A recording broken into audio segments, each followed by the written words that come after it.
এটা হলো Whirlpool refrigerator, একদম নতুন। ইনভার্টার টেকনোলজি, 10 বছর কম্প্রেসর ওয়ারেন্টি। কিন্তু 1 বছরের মাথাতেই প্রবলেম দেওয়া শুরু হয়েছে। এটার যে ভিতরে যে চেম্বারের মধ্যে সব আইস হয়ে আছে। এই আইসের কারণে নর্মালে ঠান্ডা আসতেছে না। আইসে সব ব্লক হয়ে আছে। ব্লক হয়ে যাওয়ার কারণে নর্মালে কোনো ঠান্ডা আসছে না, এবং ডিপেও ঠান্ডা কমে গেছে, তাই তো।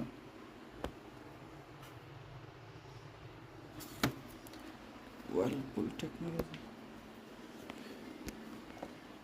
পিছনে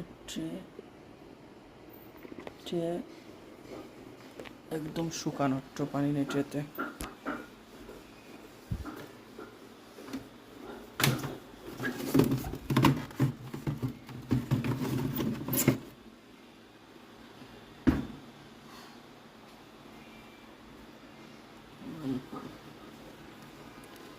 একদম নতুন ফ্রিজ।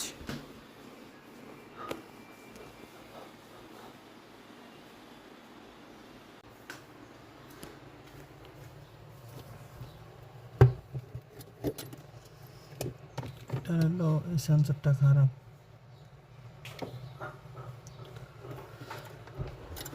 Whirlpool।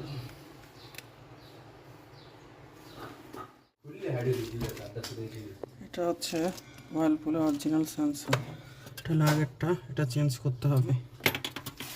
আমরা এটা চেঞ্জ করে দেব আজকে।